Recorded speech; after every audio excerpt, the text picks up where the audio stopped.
Hello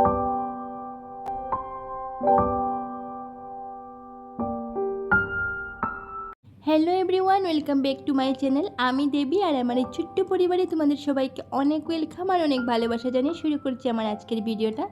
তো এখন ঘড়িতে বাজে প্রায় সন্ধ্যে 6টা মতো, আর এখন থেকে আমি তোমাদেরকে সাথে নিয়ে আমার আজকের ভিডিওটা স্টার্ট করলাম। আজকের ভিডিওটার একদম সকাল থেকে স্টার্ট করিনি। তো আশা করছি আমার আজকের ভিডিওটা তোমাদের একটু হলেও ভালো লাগবে, আর তোমরা আমার এই ভিডিওটাতে লাস্ট অবধি আমার সাথে থাকার অনুরোধ রইল তোমাদের সবার কাছে। আর তোমরা সবাই কেমন আছো তো জানি না, আশা করছি সবাই খুব ভালো আছো, আর আমরাও মোটামুটি ভালো আছি। এদিকে বিকেল থেকে বৃষ্টি পড়ছে, আমার হাজব্যান্ডের ইচ্ছে করছে মোমো খাওয়ার, আর এদিকে আমার মামার তো বোনও এসেছে আমাদের ঘরে, তো ও গেল মোমো আনতে।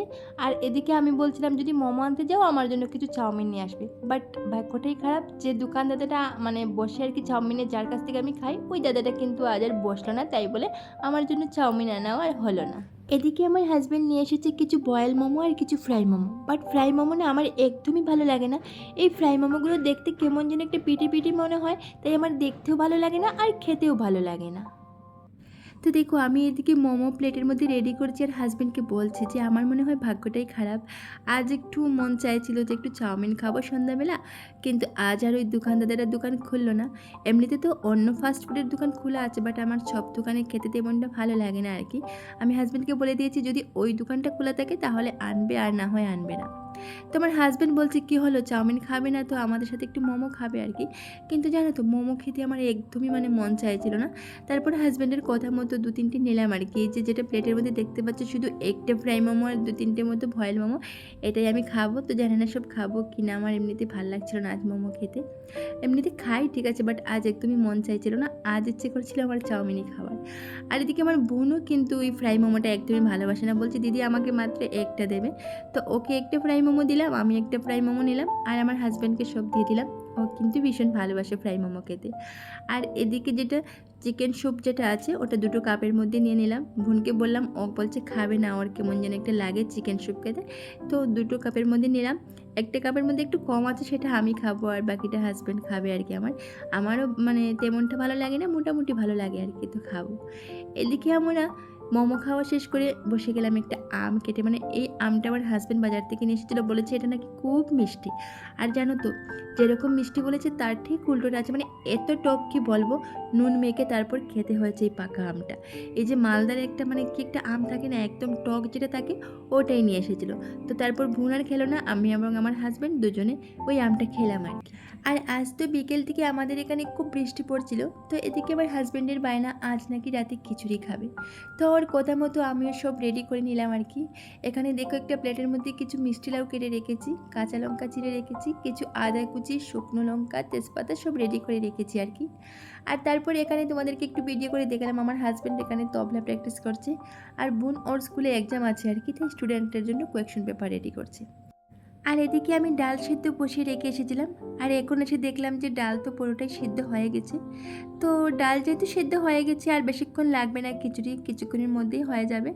তো খিচুড়ির মধ্যে সবজি বলতে আজ আর আমি তেমন কিছু দেইনি, শুধুই মিষ্টি লাউটাই দিয়েছিলাম। কারণ হচ্ছে আজ আমার কাছে তেমন কিছু সবজি ছিলও না, আর সবজি কিছু থাকুক আর না থাকুক ওই মিষ্টি লাউটা দিলে কিন্তু বেশ টেস্টি হয়। তো শুধু মিষ্টি লাউ দিয়েই বানিয়েছিলাম, আর এই তো আদা কুচি, কাঁচা লঙ্কা এগুলো দিয়েছি। আর এখানে দেখো খিচুড়ির ফোড়নটা কিন্তু আমি নিচে নামিয়ে দিলাম, কেন জানো তো, ওই যে উপরে দিতে গিয়ে যদি তেল ছিটকে আবার আমার মুখে পড়ে যায় তাহলে কিন্তু মুখ পুরা হনুমান লাগবে দেখতে, তাই বলে ভাবলাম টেস্ট হোক আর নাই হোক, ফোড়নটা কিন্তু আমি নিচেই নামিয়ে দিলাম। তারপর আবার কিছুক্ষণের জন্য ঝালে বসিয়ে দিলাম খিচুড়িটা। তো এবার আরও অল্প কিছুক্ষণ নাড়াচাড়া করে একটু জিরে গুঁড়ো দিয়ে তারপর খিচুড়িটা আমি ঢাকা দিয়ে দিলাম কিছুক্ষণের জন্য। আর তারপর খিচুড়ির ফাইনাল লুকসটা দেখো কতটা সুন্দর হয়েছে। টেস্ট কতটা হবে না হবে সেটা হয়তো তোমরা দেখেই বুঝতে পারবে, আমি আর নাই বললাম। তো তোমরা দেখে আমাকে কমেন্টে জানাবে যে কেমন টেস্ট হবে, মানে আর কি দেখতে লাগছে তোমাদের কাছে, কমেন্টে জানাতে কিন্তু ভুলবে না। আর এখানে দেখো খিচুড়ির সাথে কিছু আলু ভাজি করছি আমি। আজ আর সবজি কিছু বানালাম না, কারণ তোমাদেরকে বলেছি হঠাৎ করে প্ল্যান করে খিচুড়ি বানানো, সবজি তেমন কিছু ছিল না আমার কাছে। তো আলু ভাজি, খিচুড়ি, সাথে চানা ভাজি ছিল, পাঁপড় ছিল, আর ওই লেবু ছিল। তাতে কিন্তু দারুণ লেগেছে, মানে সেই লেভেলের টেস্ট হয়েছে খিচুড়ি। ওহো সরি, তোমাদেরকে বলেছিলাম যে আমি বলবো না তোমাদেরকে বলতে। আচ্ছা আমি তো বলেই দিলাম, তোমরাও কিন্তু কমেন্টে বলবে যে আমার আজকের খিচুড়িটা কেমন হয়েছে, দেখতে তোমাদের কাছে কেমন লেগেছে, কমেন্টে জানাতে কিন্তু একদম ভুলবে না। আর জানো তো, আমি যখন খিচুড়ি রান্না করি তখন ওই চানার ডাল আর মুগ ডাল দুটো মিক্সড করে তারপর রান্না করি। তখন কি হয়, মানে একটা শুকনো শুকনো ভাব হয়, চানার ডাল আর মুগ ডাল মিলে একটা আটা আটা ভাব হয়, তখন না খেতে দারুণ লাগে। আর একদম শুকনো খিচুড়িও ভালো লাগে না, মোটামুটি একটু শুকনো শুকনো হবে, একটু আটা আটা হবে, তখন খেতে কিন্তু দারুণ লাগে। আবার বেশি পাতলা খিচুড়িও কিন্তু আমার ভালো লাগে না। এই যে তোমরা দেখতে পাচ্ছ এইরকম স্টাইলের খিচুড়ি কিন্তু আমার ভালো লাগে। তো আমি সবসময় চানার ডাল আর মুগ ডাল দুটো মিক্সড করে তারপর খিচুড়িটা রান্না করি। তো আমাদের আজকে রাতের খাবারে ছিল খিচুড়ি, আলু ভাজি, ছানা ভাজি, পাঁপড় ভাজি। তোমাদের আজকে রাতের খাবারে কী ছিল কিন্তু জানাতে ভুলবে না, কমেন্টে অবশ্যই জানাবে আমাকে। এদিকে দেখো, আমার হাজব্যান্ডকে খেতে দিয়ে বলেছিলাম কেমন হয়েছে জানালে না, ও বলেছে দারুণ হয়েছে, দারুণ। আর যখন রান্না করার পর ওদের কাছ থেকে, বিশেষ করে আমার হাজব্যান্ডের কাছ থেকে যখন এরকম রিভিউ পাই না, সত্যি খুবই ভালো লাগে, খুবই ভালো লাগে। তখন যে এত কষ্ট করে রান্নাটা করলাম না, সেটাই ভুলে যাই এরকম যখন রিভিউ পাই আর কি। তো জানি না আমার হাতে রান্না কতটুকু টেস্ট হয় না হয়, সেটা তো আমি বলতে পারবো না। বাট আমার হাজব্যান্ড কিন্তু সবসময়ই আমার রান্নার প্রশংসা করে, বলে তোমার মতো কেউ রান্না করতে পারবে না। তখন কিন্তু শুনে অনেকটাই খুশি লাগে, জানো তো। আর খিচুড়িটা না বিশেষ করে বৃষ্টির দিনে খেতে কিন্তু খুব ভালো লাগে।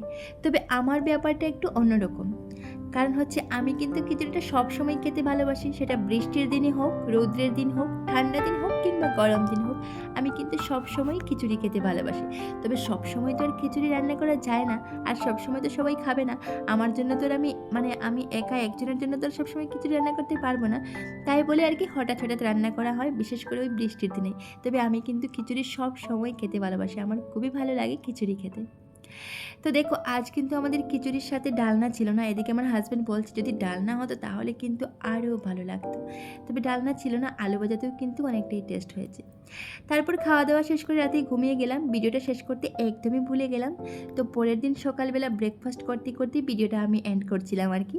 তো ব্রেকফাস্টে আমাদের ছিল আজকে, মানে পরের দিন সকালবেলার কথা বলছি আর কি, রুটি ছিল আর ওই সোয়াবিন আলু দিয়ে একটা সবজি ছিল। এটাই ছিল আর কি, আর কিছু ছিল না। তো বন্ধুরা, আমার আজকের ভিডিওটা ছিল এই পর্যন্তই। যদি আজকের এই ভিডিওটাতে তোমাদের একটু কিছু ভালো লেগে থাকে তাহলে অবশ্যই একটা লাইক করবে, কমেন্ট করবে, শেয়ার করবে। তার পাশাপাশি চ্যানেলটা সাবস্ক্রাইব করে অবশ্যই আমার পাশে থাকবে। তো আজকের মতো সবাইকে টাটা।